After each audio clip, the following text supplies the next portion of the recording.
आखिर पेसा कानून से रूढ़िजन्य शब्द को क्यों हटाया गया? क्या सिर्फ ये एक तकनीकी बदलाव है या फिर आदिवासी अस्मिता पर किया गया सीधा हमला? क्या जिस पेसा नियमावली को आदिवासियों के जल, जंगल, जमीन और स्वशासन के अधिकार के लिए बनाया गया था, क्या वो अब एक धोखा बनती जा रही है? क्या पेसा अब मजाक बन चुका है?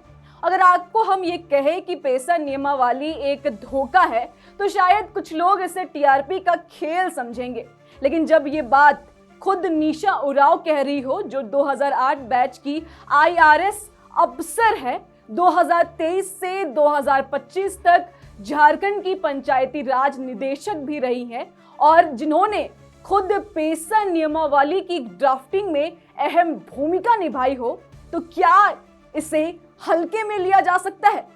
सवाल यह है कि आखिर ऐसा क्या हुआ कि जिस ड्राफ्ट को विधि विभाग से स्वीकृति मिल चुकी थी उसे चुपचाप बदल दिया गया? आखिर क्यों रूढ़िजन्य शब्द को ही हटाया गया? क्या यह शब्द किसी को चुभता था? अगर चुभता था तो किसे? हम सभी जानते हैं कि लंबे इंतजार के बाद 23 दिसंबर को झारखंड सरकार ने पेसा नियमावली 2025 को मंजूरी दी। कहा गया कि अब ग्राम सभा शक्तिशाली होगा, अब फैसले गांव करेगा, अब आदिवासी अपने संसाधनों की रक्षा खुद करेंगे। खुशियों की लहर थी, ढोल नगाड़े बज रहे थे, लेकिन जैसे ही नियमावली सार्वजनिक हुई वैसे ही सवाल उठने लगे।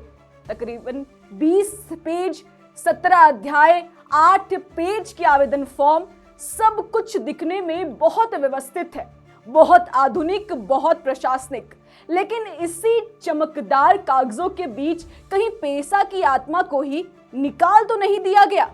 जब इसका ड्राफ्ट बना था उस समय हर जगह परंपरा और रूढ़ी का उल्लेख था, जिसमें ग्राम सभा की परिभाषा आदिवासी कस्टमरी लॉ पर आधारित थी।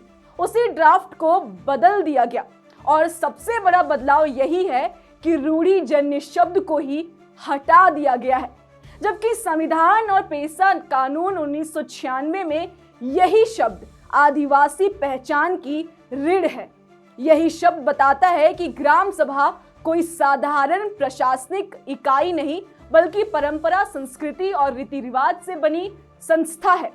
तो सवाल यह है कि इसे हटाने की जरूरत किसे पड़ी और क्या राज्य की गैर रूढ़िजन्य आदिवासी शक्तियां इस शब्द को हटाना चाहती थी? क्या ये संयोग है या सोची समझी रणनीति?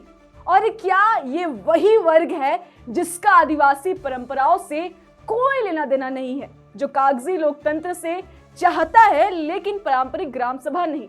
और ये सवाल और भी गंभीर हो जाता है क्योंकि रूढ़िजन्य आदिवासी वे होते हैं जो अपनी पारंपरिक पूजा पद्धति, सरना, जहरधान, मंदिर, परब और रीति रिवाजों को आज भी जीवित रखते हैं, जबकि धर्मांतरित आदिवासी उन परंपराओं से कट चुके होते हैं।